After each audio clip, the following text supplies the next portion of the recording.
Hi guys, welcome or welcome back to my channel. My name is Chelsea, and for today's video I'm going to do a mukbang. I have a burrito from Chipotle, white rice, steak and chicken, guac, lettuce, pinto beans, and that's it. And I have salsa and some corn on the side. And yeah, I'm going to be doing a mukbang while I talk about The Secret Life of the American Teenager. That show, I just rewatched it and I had some commentary, so I hope you guys enjoyed my video. If you do, please make sure to give it a like, comment down below if you had the same thoughts as me or just different thoughts, and subscribe if you have not. But let's get into the video. Let me just get a bite into this, bro. I haven't ate all day.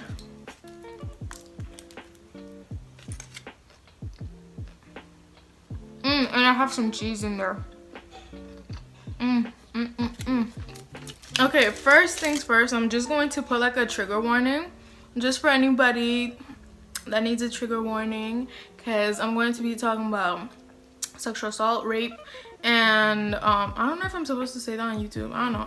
I'm not even monetized, and I'm just going to be talking about like sex education. I'm just going to be using that word a lot. So if those things make you uncomfortable and easy, watch another one of my videos or just watch something else. But yeah, let's get into it. First things first, these people need sex education and therapy. Please, all of y'all, sex education and therapy. Everyone involved, because a lot of their issues would be avoided if they just went to therapy and had sex education. I know, it's shocking, right? Wait, let me just, I hate talking and eating. I don't know why I do mukbangs, bro. First of all, this show took me like a month to finish, and usually shows take me like 2 weeks, but this one took me a month because it's very long, 24 episodes per season, where in 2020 we don't have that kind of space in our mind. Like, we're just quick, we only need 12 episodes and that's it. 24 is pushing it. Sometimes they had like a 26 and I was like, girl, that's too long for me. But anyway, I know I said they need sex education, and some people, some adults, they think, oh, sex education is they're gonna tell you how to have sex and like techniques and stuff like that. And it's like, no, that is not what sex education is about. Sex education is to have safe sex. And these people were not doing none of that. And I'm pretty sure the whole show, although like the acting was kind of bad at first, but then it gradually got better, so that's good. The whole show was just to show what could happen with teen pregnancy and to take better precautions, because there's some clips where they do talk about things that matter, and those clips, I'm pretty sure they were meant to, if you're watching it as a teenager, you're supposed to talk about it with your friends and your parents to, you know, get a better understanding, because they talked about grooming, and that could be talked about, and that could be talked in sex education. If people had sex education, we could talk about grooming, we could talk about sexual assault, different forms of sexual assault. That's what sex education is about, to teach young people, not even young people, just like kids in general, from like, and from, I don't know, when they're 3. I feel like that's when sex education should start. And it's not just like, oh, techniques and all of that stuff. No, it's to teach them to be aware of the dangers of people around them, because most of sexual assaults happen to people from an early age and from family members. So if you teach a 3-year-old, this is your body, nobody else should be able to touch it except for, you know, a parent. But although parents can be, you know, assaulters, abusers, just like Ricky's father, but if you teach your child that even as a parent, these things are not supposed to happen, and they should tell them that if it does happen, you should come to an adult that you trust and tell them what's going on. From an early age, kids should learn autonomy of their own bodies, and And that's just sex education. I know a lot of parents are very conservative about the word like sex or just sex education in general, but like in this day and age, things are changing. Not even changing, things have been happening for years, centuries. And I think that it's up to us now to be, since we're more into like a progressive era, I guess. We're not even that progressive, child. Twitter just makes us think that we're progressive.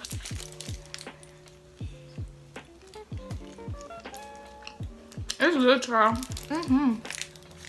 As I was saying, it's up to like millennials and Gen Z, because we're more like progressive, less conservative, less we're more like, I don't even know, like open to things, I guess. So I feel like it's up to us to open the dialogue about sex. And it's just, again, I think I need to repeat this over and over to make sure that the other people that are more conservative about sex, that it's not about techniques, it's not how you do it, it's the protection of sex. It's learning about coercion, it's learning about consent, it's learning about the dangers of porn, it's learning about non-hetero sex, it's learning about so many things that don't even have to deal with the act of intercourse, but the things that go on before and after, and how you can protect yourself. It's learning about abusive relationships, you know,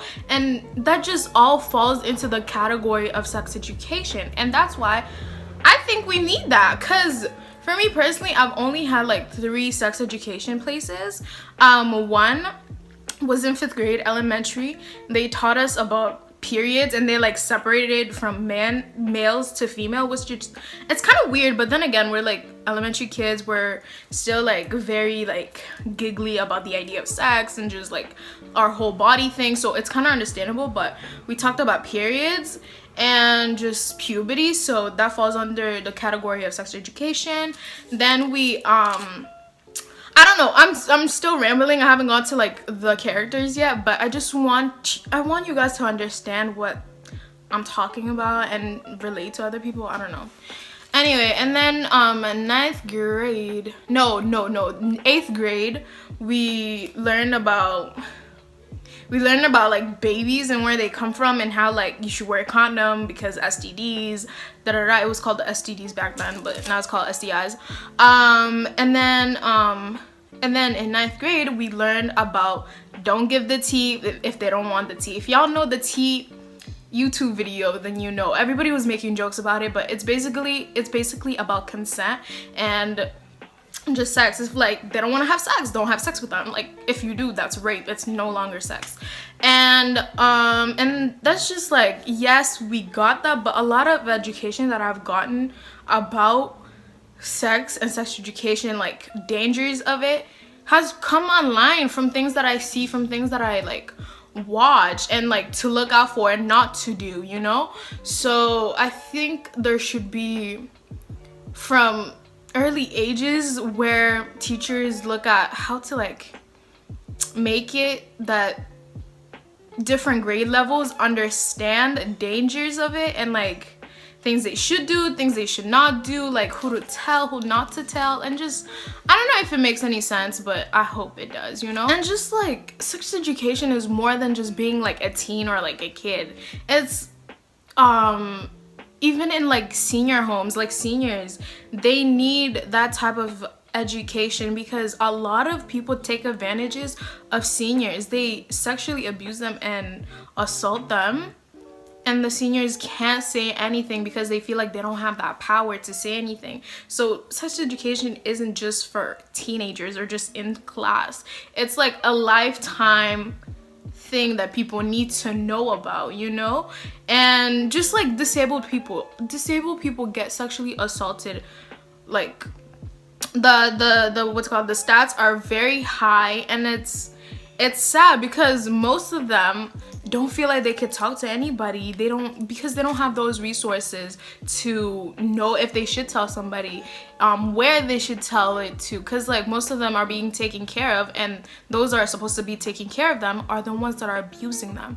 So as I'm saying, like, it's more than an outside school thing. It's more of like something that should be talked about in school and just everywhere. You know, it's like it should be destigmatized and just be normalized, because people are getting abused and it's obviously not good. So we need to, you know, normalize. Yes, thanks for coming to my TED Talk. Okay, let me get, oh my god, my thing is like transferring. But let me get into the show. I just wanted to first things first say that the representation was good from where it like started from, you know, in like 2008, I think. That's when it started. And the representation, it was not bad. They had a black girl, dark-skinned black girl at that, which is rare in 2020, just saying. But she was also like side-casted, but whatever. They had an autistic guy. They had 2 Asians. They had a lot of black men. They had a Latina. And it's just the representation. It could always be better, of course, but from 2008, it was kind of making some points. I gotta give them points, you know? Okay, so what I'm going to do is just talk about each characters, just not in depth, but I'm just gonna give them, you know, a little rundown of what I think of them. So if you're like wondering or whatever, you know. Okay, so at first we have Ricky. At first I didn't like Ricky, but then cause he was just like annoying and just bad boy thing was just not working for me. But then I was like, bro, this is his way, like him using sex as a way of escapism and just using it makes sense. That's just his trauma, and he's trying to deal with his trauma the way that he thinks that he sees fit. And I just had to remind myself of that, because like you can't really hate a guy if we're trying to, you know, be like just more understanding of mental illnesses and just abuse and like trauma. We can't just be like, oh my god, he's such a bad person. No, he's literally dealing with his trauma. So I just had to remind myself of that he's not really bad. He's just dealing with his trauma. Yeah, him and Adrian were just trying to find love within each other because both of their parents were very absentee, very negligent. And it was kind of sad. It was annoying at times because it's like, oh my god, y'all, this again? Y'all can do something else? Like, it's just so boring at this point. But it's very understandable. But as the show went on, gradually he started changing or whatever, and he started to become a good father. He's always been a good father, but like he started to become a good, not a good person, but like I guess he was working with his therapist, and he was getting better with his trauma. As I was saying, as the show went on, he just started to become better. Like I'm not gonna say he's like my favorite character, but he was okay. Like his character development was developing. It was better than what he started before. But the same cannot be said for Amy. The same cannot be said for Amy. Amy and Ben are tied of being the 2 worst characters in the show. Amy, I don't like Amy one bit. And it's just, but then again, she's a teen mother. It's understandable how she was acting, because the same could be said for a lot of teen mothers. They want to be teenagers, but they also want to be good mothers, but they're also teenagers. And that's just like something that the show portrays very well. The whole issues that comes with being a teen mother. Although I'm not saying that like being a mother is wrong, but I'm just saying, don't tangle if you don't want that to happen. You know, like that's the thing with me. It's just like, to me, I feel like kids in high school and lower should not be doing it. Like, what's the point of having sex? That's the thing. Like, what do you gain from it? Like, to me, I'm not pushing it onto other people, but to me, it's like, you don't have mental stability, you don't even have an income. Where are you gonna, like, if you do get pregnant, what's going to happen? And adoption is a thing, yes, but it's like,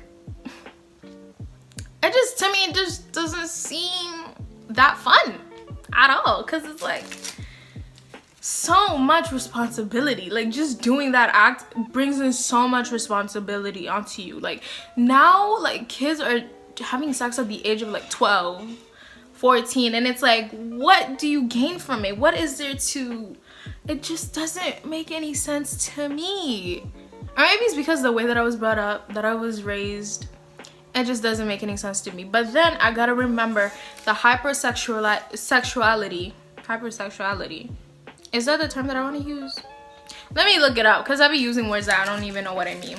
Yeah, I use the term correctly. But that hypersexuality comes from most of the time when people are abused, and that's their only way of coping. Sometimes they have a really high sex drive, or they have a really low sex drive, and it causes them to deal with their trauma by having sex, because that's the way that they were abused, and that's the way that they feel like they should go on about life. So I really can't blame like kids and like teens doing that.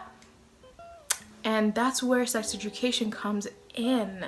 Learning about these things that could happen from either being abused or just doing it. I don't know what I'm trying to say, but I hope that you guys are understanding what I'm trying to say, you know? Anyway, let's talk about Amy. I hate Amy. She's like, she never knows what she wants. She's hot, then she's cold. She's yes, then she's no. Especially when it came to that damn wedding. The wedding? Don't even get me started. Her not choosing, like, leading on Ricky. Ricky at that time, he was a good man. Good man. Asked her 5 times if she actually wanted to get married, and 5 times she kept saying yes I do, yes I do. The night before they get married, she says no. Garbage. It is garbage. Like, he literally asked you multiple times if you wanted to get married, and at last minute she like drops him, and it was so annoying to watch. Like, it was so annoying. And Ricky really tried his best. I also never understood the animosity that she and her sister had. Like, what the hell was that about? I don't understand why they hated each other. Like, I understand that Ashley kind of like wanted to date her baby daddy, but like, even before that, what was the animosity about? Why were they never really told us any of that. And then all of a sudden Ashley's gone season 5. What the hell was that about? They never told us why Ashley left. Ashley, at first, I liked her. She was my favorite character. She was very like smart, witty, and just very comedic relief to me, I guess. And I really liked her character. But then when she started, and then when they like created that whole trope of Ricky and Ashley together, it was just distasteful. I don't know who asked for that. The writers who wrote that, I want you to be put in jail. Why would you write that? Why would you do that? Because it's just so gross. Because what's it called? Not Amy.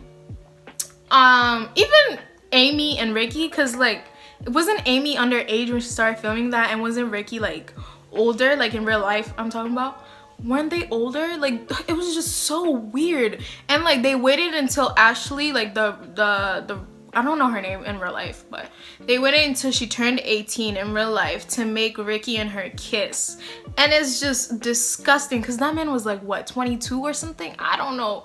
But it was just disgusting. Nobody asked for that. It was gross. I just hate how they did Ashley's character, because I really liked Ashley's character. I don't understand why they took her out of season 5. It was annoying. It was horrible. Let's talk about Grace. Grace, probably the 3rd most annoying character in the show. I did not like Grace at all. Like, she must have gotten like the cheating gene from her parents or something, because her daddy cheated, her mommy cheated, she cheated. They're a bunch of cheaters. Throw them in a bin. Because how does she manage to cheat on every single one of her boyfriends? Every single one of her boyfriends, she ended up cheating on them. How do you do that? And she's like, I'm a Christian. The whole thing, it's realistic. Yes, her character, very realistic on what happens with like Christian teens. I don't know, I'm not Christian, so, but it seems like it's realistic, because it's like sex is a sin and whatnot, and she was just battling with that. Like, she was like, yes, I want to have sex, no, I don't want to have sex, and it was just like, it was crazy. Anyway, she was annoying. Never knew what she wanted. Her and Jack, it was just bad, just god awful bad, bro. At this point, I don't even want to eat and talk, because it's like, I don't know. It's better to eat a pizza than to eat a burrito when you're doing mukbang. So I'm just gonna close it and just keep talking.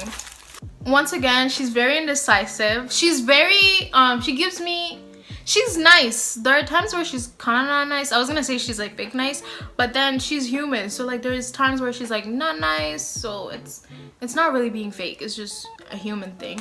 But her character, I did not like one bit. But I'm glad that she broke up with Jack. But at the same time, it was like very overdue. Very overdue. You should have broken up with him the time that he cheated on you. Never have gone back together with him. I don't know why you wanted to do that. That's the thing. I don't understand why they take back cheaters. It just doesn't make any sense, because Amy's father took back his cheating first wife, and it's like, why would you do that? Cheating is a no-no for me. If that's your else kink or whatever the hell y'all like to do, that's on you. But for me, you cheat on me, it's done with. It's done with. I don't go back for seconds. It's a no for me, because what's it called? Who cheated? They all cheated. Again, this could be brought up in sex education to bring about the dangers of cheating, especially when you're, being sexually active, because you can get sick. You literally can get sick. And I like how they talked about, getting tested. That episode where Ricky was like scared of getting tested because he's like been around or whatever. But I really like how they talked about that, because a lot of people, some people are scared. Some people don't know that you can get STIs, especially when it's just like, your mouth or whatever.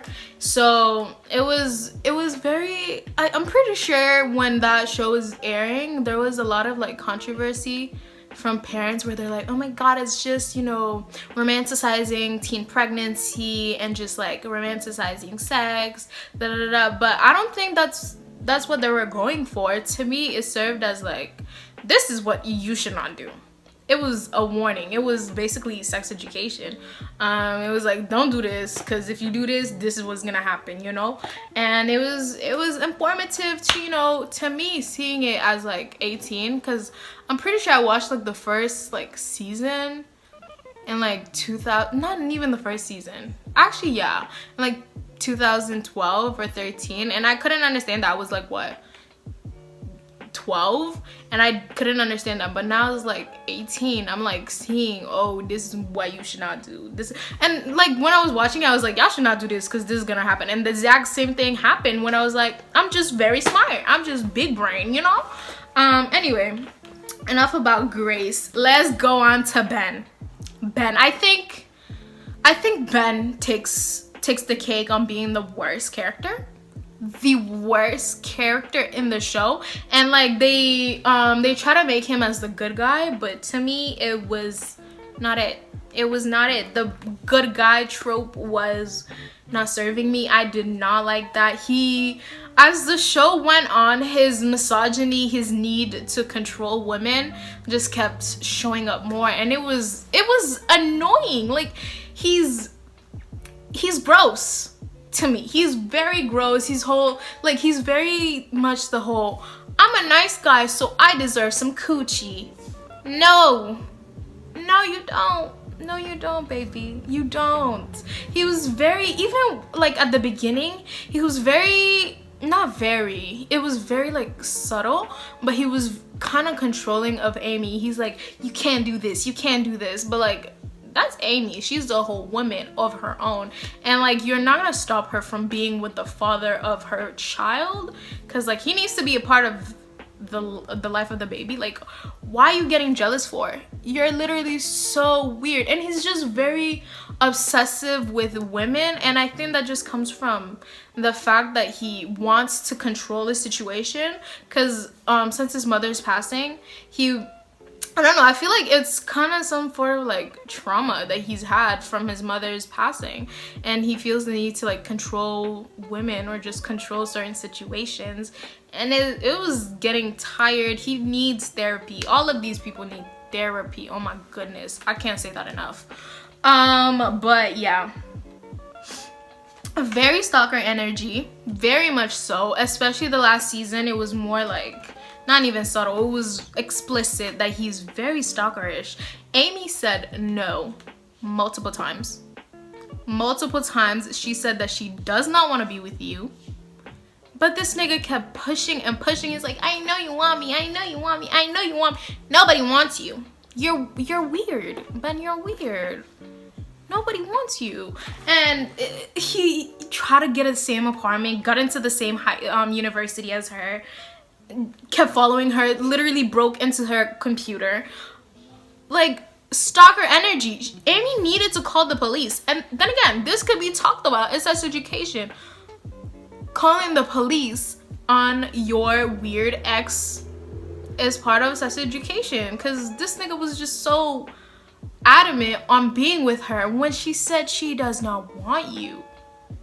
What the hell? And like, he was very like, he would say something mean and then he'd be like, oh, I hope I didn't hurt your feelings, you know, trying to go back into like his whole like nice guy masquerade or whatever. And it was just like, we can see your mask. You're not that nice of a guy. And the fact that they try to make us think that Ricky was like the bad guy of the show, when in fact it was Ben. Ben is the bad guy of the show. Disgusting. Oh my gosh. Amy's father, he was kind of funny, but at the same time he's a cheater, so that's disgusting. And he's like, he was very adamant on Amy getting married to Ricky, because to him, having a child and not getting married is morally wrong. Says a cheater. Says a cheater. Plus, he's not even overly religious, so I don't understand why he would think that having a child out of wedlock is morally wrong when you're not even religious. You're a cheater. You've cheated multiple times. You have intercourse outside of marriage, and it's just misogyny and patriarchy is a disease. A disease. Amy's mother, I liked her. Oh, I also forgot like about the representation. They had a gay and a lesbian. Yeah, Amy's mother is a lesbian, and they had gay people, but they were like not main characters, but you know, representation. But yeah, Amy's mother, she's kind of annoying. I like her, but it's like, bro, why are you still getting mad that these people don't include you in their plans? Like, you already moved out, bro. Stay moved out. Stay in Palm Springs. Do your own thing. You got your own child. Your little child, you know, Ashley is in Italy. Amy has her own family. Why are you getting mad, sis? Start your whole new family. You got money. You got a baby. Look for a girlfriend. I don't know. Stop getting mad that people don't like you. It is what it is. I don't know. It is what it is. Amy's black mother, loved her.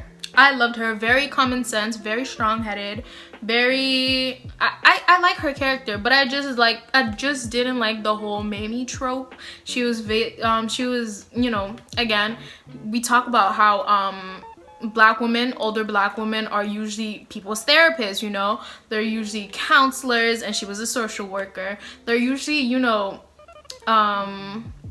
a leaning shoulder of, you know, the white people on the show, and it was annoying. The Mamie trope is tired. We don't want to see that anymore. Hopefully 2021 will be better, but I liked her, but I just didn't like that kind of trope. But I liked her, you know. Amy's white mother, I liked her. She wasn't bad. To me, I just don't think she should have went to jail either. Like those 2 times she went to prison twice, right? Because of neglecting her son. And I don't know, this isn't part of the show, but it's like reads Angela Davis's book once and thinks that she's like a whole prison abolitionist. But it's just it pertains the fact that she didn't really have adequate help. Like, if you're an addict, you shouldn't be going to prison. It's just shouldn't be a thing. You should be getting help instead of being put into prison. And I'm not saying that, oh, if you're neglecting your child, you shouldn't pay the consequences. No, but I'm saying that we should see why that was happening instead of just seeing it in just one lens and being like, oh, you were neglecting your son, so boom, you're going to jail. No, she was getting abused. She was an addict. We needed, the system needed to help her kick her addiction, to help her get away from her abuser. And the system didn't do that, but put her into jail, you know? And then the second time that she went to prison, it was because she had a gun, and that was like a violation of her parole. And it's like, she had a gun because she needed to protect herself from any other abusers. Like, that's understandable. It should not have been something to put her into jail. It probably should have been a warning or something, because, you know, the system or whatnot, but it should not have been something to put her into jail, you know? Anyway, that's besides the show. But I also didn't like the fact that she dated Amy's mother's ex. That was kind of weird. But the show was ending. They were just trying to give us a little room or whatever. I don't know. I did not like that. Leo is literally God sent. My favorite character by far.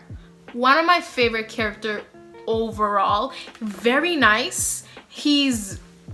Although he's rich, and we all know how I feel about rich people, he was helpful. He gave Ben's best friend's cars, helped out his ex-wife, just overall very helpful. Like, gave Ricky a place to stay, a job, gave Ricky's mom a job. He was just very nice. And that's kind of how you redistribute your wealth, but at the same time, it's like, you need to do that even with people you don't know or like, but besides the point. But I really liked him. I don't have a bad thing to say about that man. He was just very amazing. Adrian. Where do I start with Miss Adrian? Where do I start? She needs therapy, like a lot of therapy, just like Ricky. They had both neglectful parents. Her mother was a flight attendant, so she wasn't there to like raise her.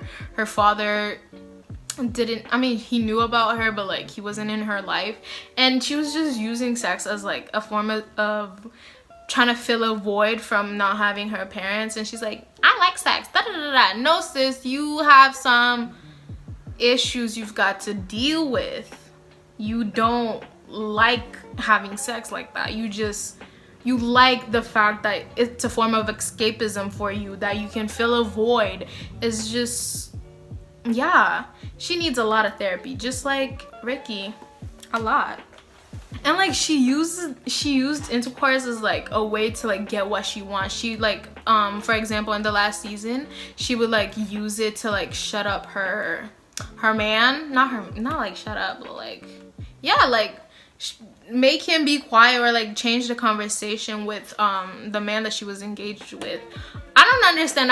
To me, I don't feel like they should have gone back together in the last episode, because it's like, no, Adrian needs to be on her own. She needs to figure out who she is without a man, because throughout that whole show she was always with a man, and it's like, girl, you are 18.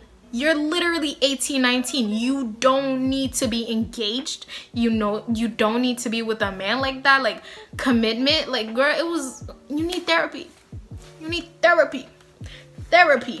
Even with, I liked how Amy, she didn't have a man. In the last episode, I think she stayed together with, I don't know, did she? It was unclear. Again, I was gonna say, the last episode was garbage. Why did we need to reminisce? If I wanted to reminisce the last few seasons, I would have rewatched. I was hoping that the last season would give us more than just old clips from each different season. That was not a good last episode. It was bad. It was literally bad. I hated it. I hated the last episode. It was annoying, but I liked how Amy didn't have a man. And that's what it should have been. All of them should never have had, should not go into college having a relationship, because it's just like, you don't even know who you are. So why are you in a committed relationship with somebody? It's kind of weird to me. She just wasn't that good of a girl. Not good of a girl, but like, again, it's very realistic to a lot of women, a lot of people in like real life, but it's just like, she's the type of girl that's like, oh, I'm not gonna be friends with girls because they're like too much drama, but I'm gonna be friends with guys because they're like less drama and very, you know, chill. And it's like, no, that's internalized misogyny. You're not cool. You're not different. You're not one of the boys. You just have internalized misogyny and you need to work on it. Let's talk about Jack. Where do I start with Jack? Jack is very much, he plays the kind of guy, you know, quarterback, tries to be a good Christian but also wants to have sex, and it's just like, it's realistic. Again, it's very realistic. He's a cheater, so he's garbage. All of them are very garbage. Ricky's garbage because he's a cheater, but then again, he was dealing with his trauma, so it's kind of, you know, it's not, I'm not being okay with that, but then it's understandable, you know? Amy's trash, Ben is trash. All of them are trash in my eyes. Jack is just, his need of being committed to Grace is very sick. I don't like that. Allison, I liked her. She was my second favorite character. I liked how very smart she is. You know, when she was reading her boyfriend, what was his name? I don't know what's his name. Henry. When she was reading Henry, when he was like, oh, I'm gonna join the military, and she's like, and then he was like, you should join me. And then she's like, why the hell am I gonna do that when the US literally killed my people? And he was like, America has its fault. And I'm like, let me be quiet, child. I don't want to get in trouble. But yeah, I loved Alice. Very smart girl. Madison and Lauren. I liked Lauren because, you know, gotta always like my black girls. I liked Lauren. Very smart, very head on. She was just, you know, I like that. I just wish she had more black friends. If you know, you know. But yeah, I liked her. Madison, she's a teenager. Everything that she did was understandable, but sleeping with her best friend's boyfriend was garbage. She's garbage. Again, cheating can be brought up into sex education. These niggas need to know that cheating is not good, to not do it. Cause it's like, none of them knew. Like, how do you not know not to cheat? It just, to me, just doesn't make any sense. How do you not know not to cheat? When they got into Berkeley, I could see Lauren getting into Berkeley, but Madison, airhead vibes. I don't understand how she got into there. I don't understand. Maybe it's, you know, white privilege, but I didn't understand how she got into there. Henry, child, what can I say about him? He was okay. Like, I feel like they're best friends, you know, Madison and Lauren, Henry and Alice. They like pushed them onto the side and gave the main characters more, you know, TV time, which is understandable. But I kind of would like to have seen more of their plots instead of, you know, Amy and Ricky and Ben, especially Ben. Oh my God, I could have done a lot without Ben. A lot. He was, I like Tom. Tom was funny. I like Tom's character. I loved how he would always put Grace into her place because she was annoying. And I just liked him. Who else? Kathy. I don't know. I don't want to get into deep about, you know, side characters and whatnot because it's like, it's already 50 minutes long. I don't want to make this too long. yeah. Kathy, I love Sierra Ramirez. Wonderful girl, such a good actress. I just wish that they didn't whitewash her, because it's like, why couldn't you have another Latina in there as like a representation? She was good, because like both of her parents, to me, they looked white. Maybe they're just white Hispanics, but why couldn't Kathy have been a Latina? It just doesn't make any sense to me. But yeah, that's all that I gotta say. It's already 50 minutes long, and I don't want to keep you guys. Maybe I was talking to the void and nobody actually cared, but I was watching the show and it was very, I wish I could have written notes from like season 1 to season 5. It would have been hella long. I don't know how Amanda does it, because like Amanda, wow, powerful. But yeah, I just wanted to give my 2 cents in on the TV show and how like it could pertain to like real life. Overall, the acting was kind of bad at first, but it got better.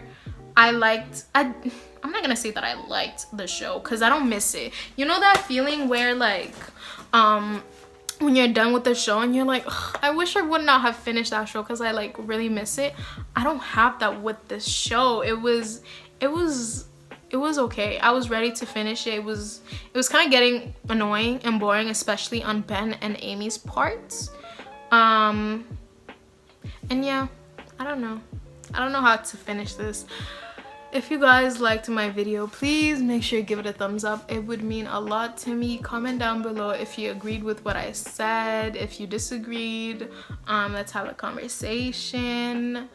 Make sure you subscribe to see more of me. And yeah, I think that's it. I'll see you guys next time, hopefully. Bye.